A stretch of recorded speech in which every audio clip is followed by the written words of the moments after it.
Sir இப்போ திரிணாமுல் காங்கிரஸ் பார்த்துட்டீங்க, BJP பார்த்துட்டீங்க. காங்கிரஸ் சோனியா காந்தியினுடைய கம்பெனிக்கு மகாராஷ்டிரா 3.75 கோடிகள் இன்ட்ரெஸ்ட் வந்து வெய்வ் பண்ணிருக்கிறாங்க. யார் விட்டு பணத்தை யார் பண்ணிருக்கா? மகாராஷ்டிரா கவர்மெண்ட். நீங்க இப்ப சொல்லுங்க, யார் விட்டு பணத்தை எடுத்து யாருக்கு கொடுக்கறது? அதான் அப்படின்னு ஒரு குடிமகன் கேட்டா இவங்க என்ன பதில் சொல்லுவாங்க? அதான் என் கேள்வி. அதாவது பிருத்திவிராஜ் சவான் வந்து விரைவா சொல்லுங்க. காங்கிரஸ் கட்சியினுடைய முதலமைச்சராக இருக்கிறார். ஆனால் அவர் வந்து இந்த பொது பணத்தை, யார் வீட்டு பணத்தை வந்து யார் எடுத்து கொடுக்கிறார் என்று சொன்னால் இந்த அளவிற்கு தான் கேட்பாரற்று நாதியற்று இருக்கிறது. முக்கியமாக விஷயம் இது இது இது எந்த அடிப்படையில் இது வந்து தகுதியாக இருக்கிறது, இவர் எந்த அடிப்படையில் இது வந்து தள்ளுபடி பண்ணுகிறார் என்பது வந்து ஒரு மிகப்பெரிய கேள்வி.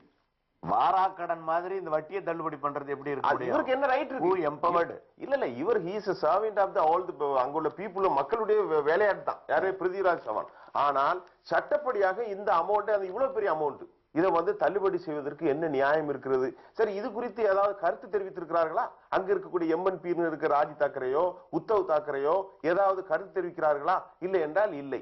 சில விடயங்களில் அனைவரும் ஒத்துழைக்கத்தான் செய்கிறார்கள். அவங்க சொன்ன மாதிரி நான் கேட்ட கேள்வி எப்படின்னா, ஒரு நாட்டினுடைய மிகப்பெரிய தலைமை பொறுப்பில் இருந்த சோனியா காந்தியினுடைய குடும்பத்திற்கு ஒரு கம்பெனி இருக்கு. ஆமா, அந்த கம்பெனிக்கு நீங்க கொடுத்த கடன்ல இன்ட்ரெஸ்ட் இருக்கு. ஆமா, அந்த இன்ட்ரெஸ்ட் வந்து நீங்க வெய்வ் பண்றீங்க அப்படின்னு சொன்னா வெய்வ் பண்ண வேண்டிய அவசியம் என்ன வந்தது? அவர்களுக்கு பணம் இல்லாம இருக்கிறாங்களா? ஏழ்மையா போயிட்டாங்களா?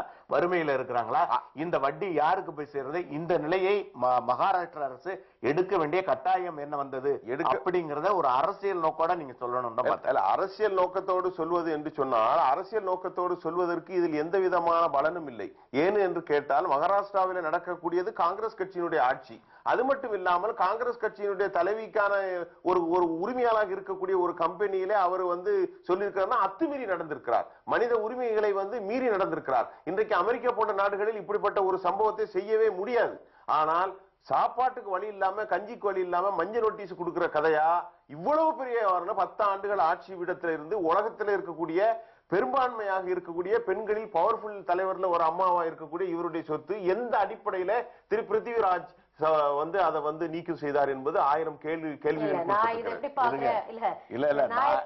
இதை எப்படி பாக்குறேன் அப்படின்னா, புதுசா இது தொடர்பா யாருக்காவது ஒரு கட்சி ஆட்சிக்கு வந்துட வேண்டியது. அந்த ஆட்சியில் கட்சியினுடைய மிகப்பெரிய தலைவருக்கு என்னென்ன சலுகைகள் கொடுக்கணுமோ கொடுத்துட வேண்டியது. அப்புறம் அந்த ஆட்சி முடியறதுக்குள்ள அந்த வருமானம் வருகிற வட்டியை ரத்து பண்ணிட வேண்டியது. அதை வாராக்கடன்ல போய் தள்ளுபடி பண்ணிவிடுறது. இப்படியே இந்த அரசியல் கட்சிகள் செய்வார்களே ஆனால் இந்த நாடு என்ன ஆகும்? அதத்தான் இப்ப நானே சொல்ல வந்தேன். ஏன்னா 2 லட்சம் கோடி ரூபாய் வாராக்கடனா தள்ளுனீங்களே, யாருக்கு தள்ளுனீங்க? நாட்டினுடைய மிக பெரும் பணக்காரர்களும் மிகப்பெரிய செல்வந்தர்களுக்கும் நீங்க தள்ளுபடி பண்ணீங்க 2 லட்சம் கோடி. ஒண்ணு இது அடையாளமா இருக்கு. ஆமா, இன்னொன்னு கேக்குறேன். இதே குஜராத்ல அதானி என்கிற ஒரு நிறுவனத்திற்கு கம்பெனி கட்டி வேலை வாய்ப்பு கொடுக்க போகிறார்கள் என்ற பெயர்ல மிக பெரும்பான்மையான நிலங்களை நீங்க கொடுத்து மிக குறைந்த வட்டிக்கு 1% வட்டிக்கும் குறைவா கொடுத்து அந்த நிலத்தையும் கொடுத்தீங்க. அந்த நிலத்தை வந்து கூறு போட்டு வியாபாரம் பண்ணி பல கோடி ரூபாய் எடுத்திருக்கிற அதானி போன்ற கம்பெனிகளும் இருக்கத்தான் செய்யறாங்க. அப்ப என்ன அப்படின்னா, அவர் சொன்ன அடிப்படையான தெளிவா சொல்றேன். எனவே சாமானியனா இருக்கிற எல்லா கட்சிகளையும் சார்ந்தவர்களுக்குமே, சாதாரண கம்பெனிக்கு, பெட்டி கொடுக்கிற கம்பெனிக்கு, சாதாரண முதலாளிக்கு, சாதாரண கார்பரேட்டுக்கு இவ்வளவு ரூபாய் அள்ளி அள்ளி கொடுக்கும் போது, தான் சார்ந்து இருக்கிற அரசியல் கட்சியை சார்ந்து ஒரு முதலமைச்சர் இருக்கிற போது அந்த கட்சியினுடைய உயர் பொறுப்பில் இருக்கிற இன்னும் தலைமை தாங்கி கொண்டு இருக்கிற ஒருவருடைய நிறுவனத்திற்கு தள்ளுபடி செய்திருப்பது என்பதை நீங்கள் பெரும் குற்றமாக பார்க்க வேண்டிய தேவையில்லை. இந்தியாவில் இயல்பாக தெருதோறும் நடந்து தலைமை பொறுப்புல இருந்து நாங்கள்லாம் நல்லது செய்யறோம் அப்படின்னு சொல்றவங்க எல்லாம் இப்படி போலியா சொல்லிக்கிட்டு இருப்பாங்கன்னு சொல்றீங்க. போலியா சொல்லிக்கிட்டு இருப்பாங்கன்ற ஏனென்றால் இருங்க சார், எந்த தேசிய கட்சியாக இருக்கட்டும் பணக்காரருக்கு வால் பிடிக்காம இருக்கா இந்தியால? எந்த தேசிய கட்சியா இருக்கட்டும் தன்னுடைய சொந்த சொத்தை கூட்டாத கட்சி இருக்கா? தலைவர்கள் வீட்டுல நீங்க பாருங்க, அவங்களுடைய சொத்தை எடுத்து பாருங்க. அரசியலுக்குள்ள பிரவேசித்த போது இருந்த சொத்தையும் இன்னைக்கு லட்சக்கணக்கான கோடிக்கணக்கான ரூபாய் வச்சிருக்காங்களே, இதெல்லாம் எப்படி வந்தது சொல்லுங்க? இதெல்லாம் இப்படி வந்ததா? எனவே இதெல்லாம் ஒரு பெரிய விஷயமா எனக்கு படல. 3.75 கோடியை அவங்க தள்ளுபடி அவங்க பெரிய விஷயமா படலன்னா இதெல்லாம் வந்து சகஜமப்பாங்கிற பாலிசியில சொல்றாங்க. வதேராங்கிறது வந்து சோனியா காந்தியுடைய மருமகன். சட்டத்திற்கு புறம்பாக 3 ஏக்கர் நிலத்தை ஹரியானாவோட மெயின் இடத்துல இருந்தார். அதை எடுத்து சொன்ன ஒரு IAS ஆபீசர் 43 முறை இடமாற்றம் செய்யப்பட்டார். இன்றைக்கு இருக்கு குறிப்புகள்ல, இதே பத்திரிகையில இருக்கு. அதே மாதிரி 1000 ரூபாய் 10,000 ரூபாய் ஸ்கொயர் மீட்டர் போகக்கூடியதை ஆதானிங்கிற கம்பெனில குஜராத்துடைய அரசு வெறும் 1000 ரூபாய்க்கு ஆதானிக்கு ஒதுக்கீடு செஞ்சது. 10,000 எங்க இருக்கு, 1000 எங்க இருக்கு? இன்றைக்கு அதனுடைய மதிப்பு பல லட்சக்கணக்கான கோடி. சும்மா சாதாரணமாக இல்ல, 10,000 ஸ்கொயர் மீட்டர் 10,000 ரூபாய் போறது. ஆனா இன்னைக்கு 2.25 லட்சம் கோடி வராத நிலையில அவங்க என்ன சொல்றாங்க, இதெல்லாம் ஒரு இந்திய நாட்டில் இருக்கிற எல்லா விஷயம் இல்ல, இந்திய நாட்டில் இருக்கிற எல்லா அரசியல் கட்சிகளும் தலையெழுத்து என்ன அப்படின்னா, தேசிய கட்சிகள் எல்லாம் தான் சார்ந்திருக்கிற அமைச்சர்களுக்கும் தான் சார்ந்திருக்கிற கட்சியினுடைய தலைமைக்குமான கம்பெனிகளுக்கு விதிவிலக்குகளும் வரிச்சலுகைகளும் செய்வதன் மூலமாக இந்திய ஏழைப்பட்ட மக்களினுடைய அடிவயிற்றிலே மண்ணள்ளி போட்டுக் கொண்டிருக்கிறார்கள் என்பதா. இது சோனியா காந்தி சொல்றதெல்லாம் நம்பி விடாதீங்க ஐயா அப்படின்னு மக்களுக்கு. இதுல இன்னும் ஒன்னே ஒண்ணு சொல்லி ஒரே செகண்ட்ல 125 கோடி மக்கள் வாழுகிற பரந்த ஜனநாயக நாட்டில் பொருளாதாரத்தை மொத்தமாக கணக்கிட்டால் 70 பேர்கள் தான் மில்லியனராக இருக்கிறார்கள். அவர்களில் தான் இந்தியாவினுடைய சொத்துக்களில் 4 ஒரு பாகம் குவிந்திருக்கிறது என்கிற செய்தியையும் யுனெஸ்கோ நிறுவனம் சொன்னதையும் நான் பதிவு செஞ்சுக்கிறேன். இப்ப இப்படி இந்த அரசியல் சூழல்ல நாடு நல்லா நடந்துட்டு இருக்கிறதா மக்கள் என்ன மாதிரி ஆளுவ நம்பிக்கிட்டு இருக்கிறோம். இப்ப 60,000 கோடி போர் விமானங்கள் வாங்குறதுக்காக பிரான்சுக்கு ஒரு ஒப்பந்தம் போட்டிருக்காங்க. இதை எப்படி பாக்குறீங்க நீங்க? நல்லது, ஒப்பந்தம் போட்டிருக்கிறது சரிதான், நீங்க வாங்க வேண்டியதுதான். ஏன் அதை உங்கள்கிட்ட கேட்கிறேன் அப்படின்னா, நீங்க ராக்கெட் விடுறீங்க, நாடுகள் பிற நாடுகளுடைய சேட்டலைட் எல்லாம் கொண்டுட்டு வந்து உங்களுடைய ராக்கெட்ல வச்சு நீங்க மேல விடுறீங்க, பறக்குது. போர் விமானங்கள் உங்களால் தயார் செய்ய முடியாத தகுதியற்ற நாடாக இந்தியா இருக்கிறதா? உண்மையிலேயே இந்தியா அறிவியலுக்கும் ஆராய்ச்சிக்கும் பணம் ஒதுக்காத ஒரு நாடு. அறிவியலை துச்சமாக வைத்துக் கொண்டு இப்போதைக்கு அவங்க ஒதுக்கி இருக்கிறது ஒண்ணே என்ன, ஸ்பேஸ் ஆராய்ச்சி, விண்வெளி ஆராய்ச்சிக்கு ஓரளவுக்கு ஒதுக்குறாங்க. பொதுவாக இந்தியாவுல ஆராய்ச்சி அறிவியல் அப்பாற்பட்ட விஷயம். இன்னொரு நான் கூட கேட்பேன், ஒரு நாட்டினுடைய பாதுகாப்பு முக்கியம்தான், ஆனால் பாதுகாப்புக்கே 3 லட்சம் கோடி ரூபாய் செலவழிக்கிற அளவுக்கு இந்தியாவுடைய நிலை இல்லை என்பதை நம்ம புரிஞ்சுக்கணும். ஒண்ணு. இன்னொரு கேள்வி நீங்க கேட்டீங்க, லோக்கல்ல அடிப்படை வசதி இல்ல, படிக்கிறவனுக்கு நீங்க எத்தனை சதவீதம் ஒதுக்குறீங்க? 3% கூட நீங்க ஒதுக்கல. இந்தியா முழுவதும் இருக்கிற பள்ளிக்கூடங்களுக்கு இன்ஃப்ராஸ்ட்ரக்சர் இல்ல. 95% பள்ளிக்கூடங்கள்ல டாய்லெட் ஃபெசிலிட்டி இல்ல. 80% ஊர்கள்ல இருக்கிற 80% ஊர்கள்ல டாய்லெட் ஃபெசிலிட்டி இல்ல. நான் என்ன கேட்கிறேன்னா, 60,000 கோடி ரூபாய் அல்லது 60 கோடி ரூபாய் 60,000 கோடி ரூபாய்க்கு நீங்க போய் போர் விமானம் வாங்கி என்ன பண்ண போறீங்க? நாட்டினுடைய பாதுகாப்புக்காக தேவை என்பது ஒன்று. நான் நீங்க கேட்கிற கேள்விக்கெல்லாம் நேரடியாவே அப்படி ஒத்துக்கிற ஒரு பதில் சொல்ல முடியாது. காரணம் என்னடா, இந்த நாட்டுல போர் விமானம் தயாரிக்கிறதுக்கு தெரிஞ்ச உடனே இந்த நாடு வல்லரசு ஆயிருமா? கஞ்சிக்கலாவே இருக்கிற நாட்டுல நீ போர் விமானம் தயாரிச்சிட்டு இருப்பியா? 60,000 கோடிக்கு போர் விமானம் என்பது ஏழை மக்களினுடைய வயிற்றுல அடிக்கிற வேலை. இவங்க எப்படி பார்வை பார்த்துட்டாங்க. நீங்க சொல்லுங்க, இப்ப ISL நம்ம போட்டு ராக்கெட்ல கொண்டு விடுறோம், 100 கோடி ரூபாய் 200 கோடி ரூபாய் லாபம் வரும், ஒரு வணிக ரீதியா நம்ம பண்றோம் அப்படிங்கறதெல்லாம் சொல்ற கேட்கறதுக்கு நல்லாதான் இருக்கு. ஆனா ஒரு 60,000 கோடியை கொண்டுட்டு போய் நான் வந்து வர்த்தக ரீதியாக விமானங்கள் வாங்குவேன்னு சொன்னா, இவ்வளவு 60 ஆண்டுகள் முடிந்த பிறகு வல்லரசாக வர வேண்டும் என்று சொல்லுகிற ஒரு நாட்டுக்கு நீங்க ஒரு விமானம் தயார் செய்ய முடியாத நிலையில் இருக்கிறீர்களான்னு தான் நான் ஒரு கேள்வியை கேட்டேன். அதாவது சரியா இவர்கள் செய்வது? அவங்க சொன்ன பதில்ல ஒரு முக்கியமான பதில் என்ன சொன்னாங்கன்னு சொன்னா, ஏற்கனவே அகஸ்டா வெஸ்ட் இத்தாலிய கம்பெனி வந்து ஒரு முக்கியமான ராணுவ அதிகாரி பல கோடி ரூபாய ஊழல் பண்ணி இப்ப அதை சாப்பரோட டீலிங் க்ளோஸ் பண்ணிட்டாங்க. இப்ப 60,000 கோடினா பிஜேபியினுடைய கொள்கை எப்படின்னு சொன்னா, 100% மேலாக நாம வந்து ராணுவ மயமாக்கப்பட வேண்டும் என்பதை வெளிப்படையாக அறிவிச்சுட்டாங்க. ஒண்ணு. ரெண்டாவது, அவங்க என்ன சொன்னாங்கன்னா, அதையும் நம்ம எடுத்துக்கணும். ஆய்வு களத்திற்காக இந்தியாவில் எந்த விதமான பணங்களும் ஒதுக்கிடப்படவில்லை. ஆராய்ச்சிக்காக ரீசர்ச் அப்படின்னு பாத்தீங்கன்னா, உலகத்துல 468 பில்லியன் அமெரிக்காவும் வந்து 268 சைனாவும் 95 பில்லியன் ஜெர்மனும், இந்தியா வெறும் 1,60,000 கோடி தான் இருக்கு. இந்த இஸ்ரோலையும் கூட பாருங்க எவ்வளவுனா 3.4% தான் உலகத்துல எக்கனாமிக். அப்படி பார்க்கும்போது இந்த நீங்க சொன்னீங்களே எக்ஸ்ப்ளோரேஷன் மற்றபடி சேட்டலைட் வெஹிக்கிள் டெவலப்மெண்ட்ஸ் எல்லாம் போக வெறும் 4000 கோடி தான் ஸ்பேஸுக்கு படிக்கிறதுக்கு. அப்படி இருக்கும்போது இவங்க எப்படி உருவாக்குவாங்க? ஒன்ன உருவாக்குனாங்க என்ன தெரியுமா? பெங்களூர்ல டெக்கான்ங்கிற ஒரு இந்தியாவுடைய தொழில்நுட்பத்தை பயன்படுத்தி இந்த ஒரு விமானத்தை, குட்டி விமானத்தை உருவாக்குனாங்க. அது அப்பப்போ உளுந்ததுன்னு ஒரு செய்தி வேற வந்துச்சு. அதோட மூடிட்டாங்க. அதனால இந்த ராக்கெட், கல்யாண ராக்கெட் விடுறாங்களே, இது பிரயோஜனமா இருக்கு. இன்னைக்கு நம்முடைய மரியாதை நீங்க வந்து உற்பத்தி இப்ப உங்களுக்கு இன்னொரு சொல்றேன். வெளிநாடுகள்ல இருந்து, அமெரிக்காவில இருந்து, பிரான்ஸ்ல இருந்து பிற நிறுவனங்கள்லாம் வந்து இப்ப இந்திய நாட்டில் முகாமிட்டு இது மாதிரி தளவாடங்கள் விற்பனை செய்வதற்குரிய எங்களுக்கு ஒப்பந்தம் கொடுங்கள் என்று கேட்பதற்காக வந்திருக்கிறார்கள்னு ஒரு செய்தி இருக்குது. இப்போ இந்திய நாடு பிற நாடுகளில் இருந்து வாங்குவதையே ஆதாரமாக கொண்டு வாழ தயாராக இருக்கிறதா? இந்தியா மட்டும் இல்ல, வளர்ந்து வருகிற நாடுகளிடம் ஆயுதம் விற்பதையே அமெரிக்கா போன்ற வளர்ந்த நாடுகள் செய்து வருகிறது. இந்தியா போன்ற வளர்ந்து கொண்டிருக்கிற நாடுகள் அவங்கிட்ட கையேந்தி ஆயுதம் வாங்குறத பெரிய சாதனையாக செய்து கொண்டிருக்கிறது. ரெண்டுமே கேவலமான விஷயமாக நான் பார்க்கிறேன். விண்வெளி ஆராய்ச்சிக்கும் அறிவியல் ஆய்வுக்குமாக நீங்கள் ஆயிரக்கணக்கான பணம் செலவழிச்சா என் வருகிற சந்ததி கூட ஏதாவது ஒரு பலன் கிடைக்கும், கண்டுபிடிப்பான், எதையோ ஒரு புதுசா செய்வான். ஆனால் வெட்டியா போய் நீ ஆயுதம் வாங்குறதுக்கு அமெரிக்காக்காரன் கை காமிச்சுட்டு 100% நான் ராணுவத்தை தனியார்கிட்ட ஒப்படைப்பேன்னு என் நாட்டினுடைய பாதுகாப்பை, இறையாண்மையோ காவு கொடுக்க பார்க்கிறீர்கள். இது எந்த விதத்துல நியாயம்? என்ன வளம் இல்லை இந்த திருநாட்டில் சொல்றது பொய்யுங்கிறீங்க. என் நாட்டு ஆளுகளுக்கு நீ ஆராய்ச்சி பண்றதுக்கு வாய்ப்பை உருவாக்கி கொடு. என் இளைஞனும் சொம்பு பயல்களும் கிடையாது. அறிவாளிகள், இந்த அறிவாளிகளினுடைய அறிவை கூர்மைப்படுத்துவதற்கும் செழுமைப்படுத்துவதற்குமான வாய்ப்பை இந்த அரசாங்கங்கள் உருவாக்கி கொடுக்க வேண்டும் அப்படின்றத முன்வைக்கிறேன். ஒரு முக்கியமான குறிப்பு, நாசாவில் அதிக சதவீதமான மக்கள் இந்தியர்களும் யூதர்களும் தான் இருக்காங்க. குறிப்பு, செவிலியர்கள் உலகத்துல அதிகமாக இருக்கிறது இந்தியாவில் உள்ள, டாக்டரும் இந்தியாவில தான் இருக்காங்க. இப்படி இருக்கும்போது 100% போது நேரத்தைக்கு செய்தியை பாத்தீங்கன்னா அமெரிக்காவில இருந்தும் பிரான்ஸ்ல இருந்தும் யூகேல இருந்தும் நிறைய பேர் வந்திருக்காங்க. வந்ததுல யாரு? பிரான்ஸோட வெளியுறவு பாபியோல்ஸ் ராமன்ஸ்போர்ட் அப்படிங்கிறவரும், யுஎஸ் செனட்டர்ல இருந்து ஜான் மெக்கே என்று சொல்லக்கூடியவரும், யூகேல இருந்து வில்லியம் ஹேக்ங்கிறவரும் அணுகுறாங்க. ஏன் தெரியுமா? நாங்க வந்து உங்களுக்கு எல்லாம் செஞ்சு தாரேன்னு சொல்லி அதைத்தான் கேட்கிறாங்க. என்ன வளம் இல்லை இந்த திருநாட்டில்? அதை பாட்டை அப்படியே மாத்தி பார்த்தா என்ன அறிவு இல்லை இந்த மக்களிடத்துல? நீச்சல்ல எப்படி அழிக்கிறாங்க, ஆனா நீச்சல்ல ஒரு பிரைஸ் வாங்க முடியுதா? இல்ல.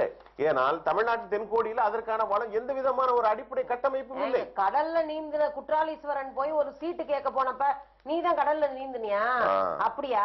சரி தம்பி, வெயிட்டிங் லிஸ்ட்ல உன் பேர் இருக்குன்னு சொன்னவங்க தான் நம்ம தமிழ்நாட்டு ஆட்கள். ஆமா. அதனால அவங்க என்ன செய்யறாங்க? அதிகபட்சமான ஆயுதங்களை பொருளீட்டு செய்வதற்கு கள்ள திட்டம் போட்டிருக்காங்க. நமது அரசாங்கம் வாங்கும். போற போக்க பார்த்தா பொருளாதாரம் தலைகீழா போகும். இந்த தளவாடங்கள் வாங்குவதன் மூலமாக ஒவ்வொரு வருஷமும் குடியரசு சுதந்திர தினத்தில் அதை என்னத்தை ஒண்ணு ஊதுவாங்களா, என்னது அப்படியே லாரியில வச்சு காட்டிக்கிட்டு விட்டுருவாங்க. அவ்வளவுதான் பேசுங்கிறீங்களா? சரி, நீங்க இப்ப அந்த தேர்தல் அந்த பையன் போய் கேட்டதுக்கு உன்னுடைய வெயிட்டிங் லிஸ்ட்ல இருக்கு அப்படின்னு சொல்லிட்டாங்க. குற்றாலீஸ்வரர் பையன் கடந்து போனவே சின்ன வயசுல ஜலசந்தி அந்த 83 குரூப் 1 சர்வீஸ் தமிழ்நாட்டுல குரூப் 1 சர்வீஸ் வந்து 83 பேருடைய நியமனம் உச்ச நீதிமன்றத்தால் ரத்து செய்யப்பட்டிருக்கிறது. உச்ச நீதிமன்றம் ரத்து செய்யல, தமிழ்நாட்டில் இருக்கிற உயர் நீதிமன்றம் கொடுத்த ஆணையை அது வந்து அப்பீல் பண்ணிருக்கு. சரிதான், அவர்கள் செய்தது முறைகேடுகள் நிகழ்ந்திருக்கின்றன அப்படின்னு சொல்லி இப்ப இந்த 83 பேருக்கு சிக்கல் வந்துருச்சு. இப்போ அப்பொழுது ஆட்சியில் இருந்தவர்கள் செய்த குறைபாடு, அதாவது என்ன பண்ணிருக்காங்கன்னா ஒவ்வொருத்தரும் ஒரு கலர் பென்சிலை வச்சு பண்றது. அப்பதான் அந்த பேப்பரை அடையாளம் கண்டுபிடிக்கிறதுக்கு எம்மா டெக்னிக் தமிழ்நாடு பண்ணிருக்காங்க பாருங்க. இந்த ஊழல் செய்யறது, இந்த மாதிரி தவறுகள் செய்யறதெல்லாம் தமிழ்நாட்டுல நல்லா கண்டுபிடிப்பாங்க. இப்போ இவர்கள் செய்த தவறுக்கு பொறுப்பேற்க வேண்டாமாங்கிறதா கேள்வி. அதுதான், யார் பொறுப்பேற்க? ஆண்டவர்கள். யார் 2005 அந்த தேர்வு நடத்தும் பொழுது முதல்வராக இருந்தவரும் சரி, அமைச்சராக இருந்தவரும் சரி, பொறுப்பேற்க வேண்டாமா அப்படின்னு சொல்லி கேட்க வேண்டிய சூழல் இருக்கிறதா இல்லையா? கட்டாயம், ஏன்னா பொறுப்பேற்கணும். இன்னொன்னு நீங்க எல்லாம் இது பண்ணிக்கோங்க, இந்த 83 மாணவர்கள் எந்த அளவுக்கு இதுல வந்து தேர்வானவங்க குரூப் 1 சர்வீஸ் எழுதி பாஸ் ஆகி பாஸ் ஆனதா சொல்லப்பட்டவங்க என்ன அடிப்படையில பாஸ் ஆனாங்க? எதனால அவங்க பாஸ் பண்ணப்பட்டவங்க அறிவிக்கப்பட்டாங்க? எதுக்கு இந்த கலர் பென்சில்? இதுக்கு பின்னாடி என்ன சூழ்ச்சி இருந்தது? இதை யார் செய்தார்? யாருடைய தூண்டுதல் பேரு இதுவரைக்கும் இல்லாத ஒன்றை புதிதாக நீங்க செஞ்சீங்க? யாருடைய ஆட்சியின் கீழ் அதை செஞ்சீங்க? இத்தனை கேள்வி இருக்குது. 2005 நடந்து அது நீதிமன்றத்துக்கு போய் அது 2009 தீர்ப்பு வந்து அதுக்கார மேல்முறையீடு போய் இன்னைக்கு மேல்முறையீடுல இருந்து தீர்ப்பு வந்துருச்சு. 2014 வந்துருச்சு. நான் என்ன சொல்றேன்னா 9 வருஷம் ஆகி போச்சு. நான் கேக்குற கேள்வி வந்துடுறேன் உங்கள்ட்ட. 9 வருஷம் ஆகி போச்சு இந்த தீர்ப்பை நம்ம வந்து இறுதிக்கு கொண்டு வர்றதுக்கு. 9 வருஷம் வரலைக்கும் மக்கள் இதை நினைப்பு வச்சிருக்காங்க. என்ன ஆளுகிறவர்கள் நினைக்கிறாங்கன்னா 9 வருஷத்துல மறந்து போயிடுவாங்க. ஓட்டு போட்டு நம்ம வந்து 39க்கு 39ஐயும் கூட ஜெயிக்க வைப்போம் நம்ம. அது வேற விஷயம். இப்போ மக்கள் மறந்து விடுகிறார்கள், செய்த குற்றங்களை மக்கள் மறந்து விடுகிறார்கள் என்பதற்காகவே திட்டமிட்டு அரசியல்வாதிகள் குற்றம் செய்கிறார்களா? மக்கள் மறந்து விடுவார்கள், மறக்க மாட்டாங்கன்றத பத்திலாம் அவங்களுக்கு அக்கறையே கிடையாது. காசு கொடுத்தா ஓட்டு போட்டுருவான். அதனால மக்களை பத்தி எல்லாம் யாருக்குமே அக்கறை கிடையாது, கவலை கிடையாது. ஆனால் நான் பதவியில் இருக்கிற போது, நான் பதவியை அனுபவித்துக் கொண்டிருக்கிற போது என்னால என்னை சார்ந்தவர்களுக்கு என்னென்னலாம் செய்ய முடியுமோ, என் பதவியை வைத்துக் கொண்டு, என் அதிகாரத்தை வைத்துக் கொண்டு எதெல்லாம் சாதிக்க முடியுமோ அதெல்லாம் செய்து முடிச்சிருவேன். அது வேலை வாய்ப்பா இருக்கட்டும், குரூப் 1 இருக்கட்டும், எதா இருக்கட்டும். இது முடிச்ச பிறகு அப்புறம் தேர்தல் வருகிற போது பணத்தை தள்ளினா ஓட்டு போடுகிற மனநிலையில் இருக்கிற வாக்காளர்களை வாங்கி விடலாம் என்கிற நினைப்பும் தெம்பும் தான் அவங்க இது பண்றாங்க. நீங்க இது மாதிரியான ஒரு பின்னணியில இருந்து கொண்டு இந்த இந்திய அரசாங்கத்தினுடைய இறையாண்மை பணி, இது ஒன்றும் சாதாரண பணி இல்ல. மாவட்ட ஆட்சியர்னா சாதாரண பணியா? ஒரு டிஸ்ட்ரிக்ட் ஆளக்கூடியவர்கள் ஒரு மிகப்பெரிய பணி. அதுல வரவங்களே ஊழல் பண்ணிட்டாங்கன்னா ஆளக்கூடியவர்கள் வந்து ஆண்டவர்கள் வந்து சரியா இல்லாதான் ஆளுகிறவர்களை சரியா இல்லாமலே தேர்ந்தெடுக்கிறோம். அதுதான் இந்த நாட்டினுடைய. சரி, இப்ப நீங்க சொல்லுங்க, நீதிமன்றத்தினுடைய திரு எலிபி தர்மாராவும் ஹரிபரந்தாமன் அவர்களும் தான் இந்த தீர்ப்பை கொடுத்தாங்க இங்க சென்னை உயர் நீதிமன்றத்தில். சரியா அந்த அளந்து அடிச்சாங்க ஆணிய. இப்போ நீதிமன்றங்கள் வந்து கொடுக்கிற தீர்ப்பு என்பது கையில கிடைக்கிற பேப்பர் வச்சுக்கிட்டு அவங்க விடை சொல்லிட்டு போயிடுவாங்க, அவ்வளவுதான். தவறு செய்தவர்கள் மீது தண்டிக்கக்கூடிய அளவிற்கு இந்த நாட்டில் ஒரு சட்டம் இல்லையே அப்படின்னு சொல்லி பொதுமக்களாக இருக்கிற நம்ம கருதலாமா? கருதலாம். என்ன என்றால்னா அது தேவையா? அதாவது அவர்களுடைய நீதிமன்றங்கள் பணிகளை சரியாக செய்து நீதிமன்றம் தானாகவே சொல்ல முடியாது. இல்ல, நீதிமன்றம் வந்து ஆய்வு செஞ்சு அவங்களுடைய ஜட்ஜ்மெண்ட் காப்பியை கொடுத்துடுறாங்க. ஆனால் அதை நடைமுறைப்படுத்துவது யார் என்று சொன்னால், யாரோ இந்த தவறை செய்கிறார்களோ அவர்கள் தான். 2005 அண்ணா திராவிட முன்னேற்ற கழக ஆட்சி இருந்தது இல்ல. அவங்க அது வந்து தவறு செய்தவர்களை நடவடிக்கை எடுக்கிறத பற்றி அதுல ஒண்ணுமே இல்ல. இப்ப அவங்க தேர்வு செய்யப்பட்டவர்கள். இப்ப தேர்வு செய்தவர்களுடைய நிலை இப்ப அதோகதி. ஆமா. இப்ப நீங்க வந்து தவறு செய்தவர்கள வந்து நீங்க இப்படி சொல்லி கொடுத்து செய்ய சொன்னால இன்வெஸ்டிகேஷன்ல ஒரு சிபிஐ இன்வெஸ்டிகேஷன், ஒரு சிபிசிஐடி இன்வெஸ்டிகேஷன் கிடையாது. அப்ப யார் தவறு செய்தார்கள் என்பதை சரியாக நீங்க இன்னும் முடிவு செய்யாம இருக்குது. ஆமா. இவர்கள் மேல் நடவடிக்கை வேணுமா வேண்டாமாங்கிறத. அதாவது இதுல வந்து கலப்புச்சோர் என்பது போன்று பலர் சேர்ந்து செய்ததுதான் இது. இது சம்பந்தம், இது வந்து நேரடியான ஒன்று. ஆனால் நேரடியாகவே நான் ஒன்றை கேட்கிறேன். நேரடியாகவே கோகிலவாணி போன்ற ஒரு பெண்கள் வந்து நடு ரோட்ல எரிக்கப்பட்டார்களே, இன்னைக்கு நீதி தூங்கிட்டு இருக்கா இல்லையா? ஜெயலலிதா அம்மையாருடைய வழக்கு சம்பந்தமாக அது அக்ரிகல்ச்சர் காலேஜ்ல இருந்து டூர் போன 3 பிள்ளைகள் வந்து நடு பட்ட பகல்ல அக்ரிகல்ச்சர் யூனிவர்சிட்டி பஸ்ல எரிக்கப்பட்டாங்களே. இதனுடைய ரகசியம் ஆய்வு செய்யணும். அது எல்லோருடைய கண்ணுக்கு முன்னால எரிக்கப்பட்டாங்களே, அதற்கு நீதிமன்றத்தினுடைய பதில் என்ன? வருஷம் என்ன? கேட்ட கேள்வி வந்து நியாயமான கேள்வி. என்ன அப்படின்னா, இப்படி ஒரு தப்ப செஞ்சுட்டு ஆளுகிறவர்கள் தப்பித்துக் கொள்ளுகிறார்கள், ஆனா உள்ள மாட்டினவன் பூரா தண்டனை. ஒட்டி இன்னொன்னு உங்களுக்கு செய்தி சொல்றேன். நீதிமன்றங்கள் தீர்ப்பு கொடுக்கிற பொழுது அதில் பங்கேற்ற அல்லது தவறு செய்த அதிகாரிகளை தண்டிக்க வேண்டும் நேரடியா சொல்றது இல்ல. இப்ப கூட போன மாசம் வாசிகவர்கள் வந்து ஒரு SC/ST ஆக்ட் மேல ஒரு இன்ஸ்பெக்டர் வந்து தவறா போடுறாரு. டிஎஸ்பி தான் போடணும். டிஎஸ்பி என்ன சொல்றாரு, அந்த வன்கொடுமை தடுப்பு சட்டத்தை விட்டுட்டு மீதி சட்டத்தெல்லாம் நீ போடுன்னு சொல்லிடுறாரு. அந்த வழக்கு இப்ப உயர் நீதிமன்றம் வந்து அவங்க வந்து தள்ளுபடி பண்ணி ரீஇன்வெஸ்டிகேட் பண்ணுன்னு சொல்லிட்டாங்க. சரிதான். இந்த அதிகாரிகள் மீது என்ன சொல்றாங்க, it is up to the government to take any action against the government சர்வெண்ட்னு அவங்க சொல்லிடுறாங்க. அப்போ அரசு நினைத்தால் எடுக்கலாம், நினைத்தால் விட்டுவிடலாம். இந்த நிலை இல்லாமல் நேரடியாக தவறு செய்யறவர்களை தண்டிக்கிற சட்டம் வேணுமா வேண்டாம்? கட்டாய சட்டம் வேணும் சார், கட்டாய சட்டம் வேணும். நீங்க சொல்ற அந்த பொற்காலமா வேணும்.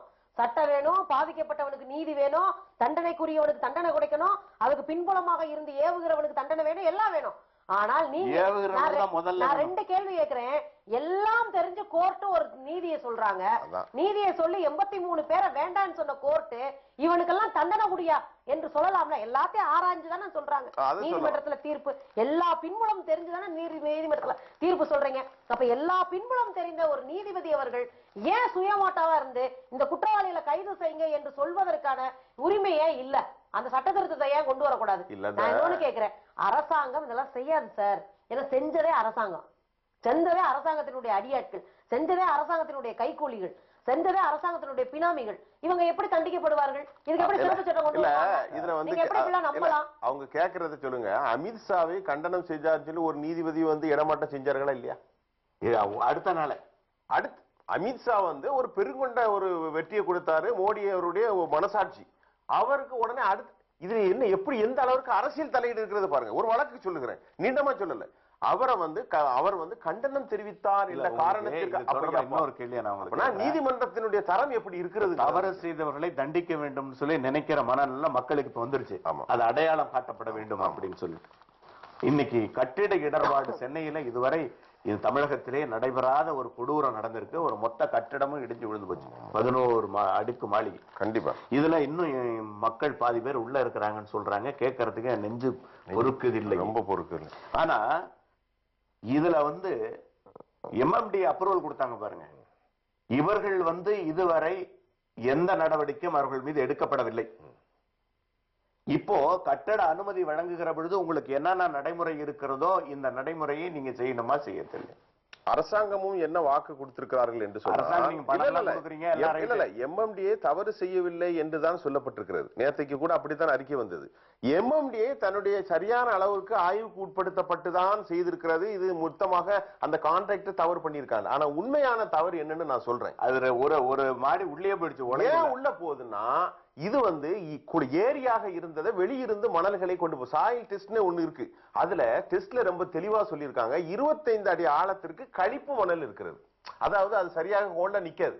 அதற்கு கீழ் தான் அந்த தரைத்தளம் அந்த இயற்கையான மணல் இருக்கிறது. அப்போ அந்த ஃபைல் ஃபவுண்டேஷன் போடும்போது 25 அடி ஆழத்திற்கோ 25 மீட்டருக்கு கீழே தான் டெப்தா போகணும். கீழே எக்ஸ்ட்ரா ஒரு 3 போடும்போது ஒரு 50-100 தூணை போடும்போது 300 அடி எக்ஸ்ட்ரா வந்துடும். இதற்கு ஆசைப்பட்டு அந்த கழிப்பு மணல் இருக்குவதற்கு மேலேயே இவங்க போட்டாங்க. நான் சொல்றது உங்களுக்கு புரியுறதா? அதுல இருக்கு கிடைக்காது. அதுல ஜல்லியை போட்டு 16 mm கட்டி உள்ள போட்டு பண்ணிடுறாங்க. இதன் விளைவாகத்தான் சீட்டுக்கட்டுகளை போல அது சரிந்து விட்டது என்பது ஒரு உண்மை. இது ஒரு மகா பயங்கரமான குற்றம். இதை கண்காணிப்பது இந்த ஃபில்த் ஃபவுண்டேஷன் எத்தனை அடி போட்டாங்கன்னா CMD உடைய வேலை. சாயில் டெஸ்ட்ல கிங் இன்ஸ்டிடியூட்னு இருக்கு. அவங்க கரெக்டா சொல்லிடுவாங்க. ரெண்டாவது 71 பேர் இதுல பாதிக்கப்பட்ட சட்டமன்றம் கட்டும் பொழுதே 65 அடின்னு திட்டம் போட்டு 35 அடின்னு போட்டு இப்படி கட்டணம் குறைச்சு கட்டணும். அது நீங்க அதை சொல்லல. அதாவது ஃபவுண்டேஷனை நீங்க எந்த பொறியாளர்கிட்டையும் கேளுங்க. நானும் அந்த இதுல ஈடுபட்டதுனால நான் சொல்றேன். அந்த மண்ணுடைய தன்மையை பொறுத்துதான். இன்றைக்கு பாத்தீங்கன்னா 25 வருஷத்துக்கு எதிராக மணல் எடுத்துடுறாங்க. அதுல வந்து இவங்க போடு மணல் போட்டு அது சரியாக செட் ஆகுறதுக்கு முன்னாடியே பெரிய பில்டிங்ல கட்டுறாங்க.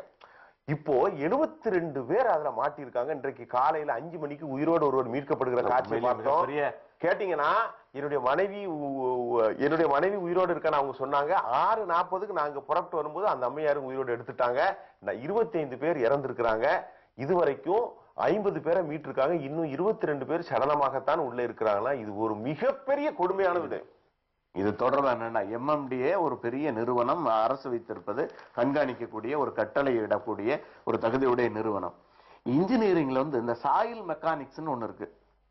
இந்த சாயில் மெக்கானிக்ஸ் படிக்கிறவங்களுக்கு தான் இந்த டெப்த் ஆஃப் அளவு பார்த்து எவ்வளவு போடணும் வரணுங்கிறதெல்லாம் சாயில் மெக்கானிக்ஸ் படிக்கிறாங்க. இப்படி சாயில் மெக்கானிசம் தெரிந்தவர்கள் MMDA இல்லைன்னு சொல்லிக்கிறாங்க. எப்படி பாக்குறீங்க?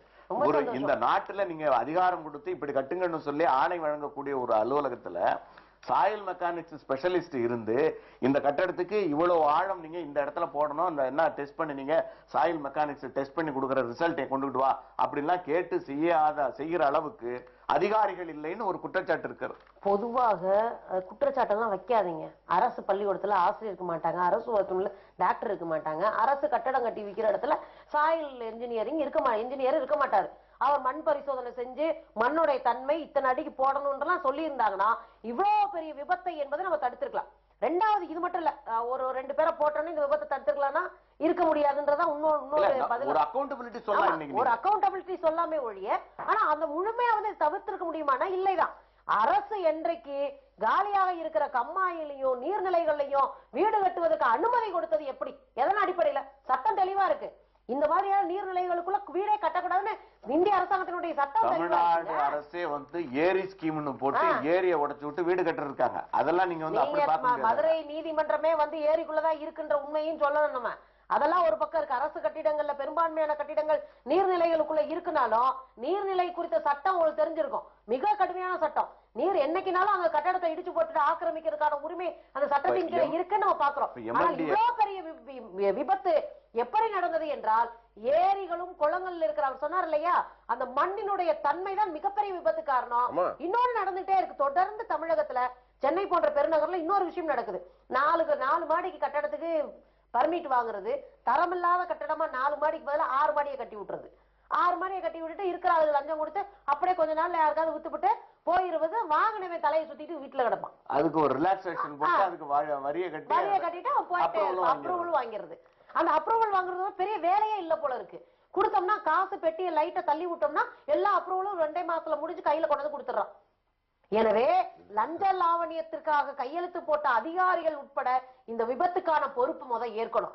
மிக கடுமையான தண்டனையை கொடுக்கணும். யார் கையெழுத்து போட்டா, யார் பின்னணி, ஏன் சரியா வாட்ச் பண்ணாங்களா? ஒன்னும் நம்ம சொல்லுவோம், அரசு இந்த நிவாரணத்தை இந்த எடுக்கிற இடர்பாடுன்னு எடுக்கிறத மிகவும் போர்க்கால அடிப்படையில் செய்திருக்கிறார்கள். இந்த அரசுக்கு நம்ம ஒரு வாழ்க்கையை நம்ம சொல்லணும். அதே சமயத்துல சந்திரபாபு நாயுடு இங்க வந்து சொல்றாரு, அதிகமாக பாதிக்கப்பட்டது எங்க அந்த தெலுங்கு தேச மக்களும் இங்க நிறைய வந்து வேலை பார்த்து நீங்க நிறைய பேர் இறந்திருக்கிறாங்க அப்படின்றதே அவர் வந்து சொன்னாரு.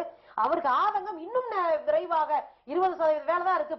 போர்க்கால அடிப்படையில ராணுவத்தை கொண்டு வந்து இன்னும் கொஞ்சம் நம்ம வேலையை வேகமா செஞ்சிருந்தா இன்னும் கொஞ்சம் பேரை காப்பாத்திருக்கலாமே என்ற ஆதங்கம் சொன்னாரு. வேலை செய்ய முடியாது. 1000 பேர் வேலை செய்யறாங்க. 1000 பேர் வேலை செய்யறாங்க. மழை அடிச்சிட்டு இருக்கு.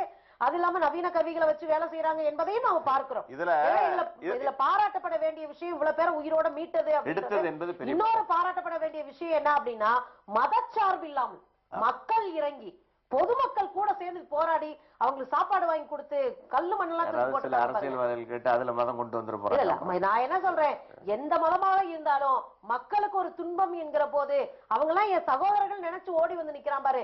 இதாய மதத்தை தூக்கியா நீ மனுஷயா என்று சொல்வதற்கான ஒரு தருணம் அது கிடைச்சிருக்கு. இந்த தருணத்துல எல்லாரும் அப்படி மனுஷனா நடந்திருக்காங்க. இதுல ஒரே ஒரு கருத்து, அடுத்த செய்தி, ஒரே ஒரு நிமிஷம். 60 கோடி ப்ராஜெக்ட் 40 லட்சம் ரூபாய் கொடுத்து எல்லாரும் பணம் செட்டில் பண்ணிட்டாங்க, முடிஞ்சு போச்சு. இப்போ கொடுத்தவங்க பாடு என்னங்கிறது தெரியல. எல்லாரும் இது ஒரு செய்தி. அதுல ஒரு துயரமான வெக்கக்கேடான ஒரு செய்தியும் பதிவு செய்யற. நேற்றைக்கு வந்த ஊடகத்துல மாண்புமிகு முதல்வர் வந்திருக்கும் போது மெத்தையில கைத்தட்டி எல்லாரும் பாராட்டி இருக்காங்க, சிரிச்சிருக்காங்க. இப்படிப்பட்ட துயரത്തിന് ஒரு நிலை நடக்கிறது என்று ஒரு பத்திரிகை தன் ஆதங்கத்தை தெரிவிச்சிருக்கிறது. நிச்சயமா அவர்களுக்கு சம்பந்தம் இல்லை. அந்த அளவுக்கு நம்முடைய மக்கள் மனநிலை இருக்கு. நீங்க இப்ப மக்களுடைய மனநிலை அதுல மட்டும் அப்படி இருக்குன்னு பாக்காதீங்க. டீசல் விலை உயர்ந்ததுலயும் மக்கள் சில பேர் அந்த பிஜேபி அரசு சார்ந்தவர்கள் மகிழ்ச்சி தெரிவிக்கிறாங்க, காங்கிரஸ் அரசு சார்ந்தவர்கள் எதிர்ப்பு தெரிவிக்கிறாங்க. காங்கிரஸ்காரர்கள் விலையை உயர்த்துகிற பொழுது அல்லது இந்த எண்ணெய் நிறுவனங்களுக்கே அந்த உரிமையை வழங்குகிற பொழுது எதிர்த்து குரல் கொடுக்காத பிஜேபி, அதை தடுத்து நிறுத்தாத பிஜேபி, ஏன்னா அவங்க தான் எதிர்கட்சியா இருந்தாங்க. இன்னைக்கு அதே வேலையை தான் இவங்களும் செய்யறாங்க. டீசல் விலையை 50 காசுகளும் பெட்ரோல் விலை ₹1.69 உயர்த்தி இருக்கிறாங்க. இது எங்க போய் நிக்கும்னு நம்மளுக்கு தெரியல. ஏன்னா நம்ம வெளிநாடுகள்ல இருந்து வருகிற எண்ணெயை நம்பிதான் நம்ம வாழ வேண்டியிருக்கு. கண்டிப்பா இருந்தாலும் இவைகளை தடுத்து நிறுத்துவதற்கு என்ன மாதிரியான ஒரு நடவடிக்கை வேணும்னு நினைக்கிறீங்க? அதாவது நம்ம நிறைவாத்தான் சொல்லணும். நேரடியான வேகமான பேசக்கூடிய டைம்ல நான் விரைவா டக்குன்னு சொல்லிடுறேன். மொத்தத்துல சப்சிடி 1,39,680 கோடி போன பட்ஜெட்டை போட்டிருக்காங்க. அதுல ஒவ்வொன்றும் தனியா போட்டிருக்காங்க. 63,000 கோடி சப்சிடி பி சிதம்பரம் போட்டிருக்காரு. அதுக்கப்புறம் சப்சிடி கெரோசினுக்கு 96,880 கோடி. இதுல நிறைய இருக்கு, இதெல்லாம் பேச வேணாம். இப்படி சப்சிடிகளே கொடுத்து அவர் பாஸ் பண்ணிருக்காரு. ஃபுட் பில்லுக்கு நான் ஏற்கனவே 1.25 லட்சம் கோடின்னு சொல்லியிருக்கேன்.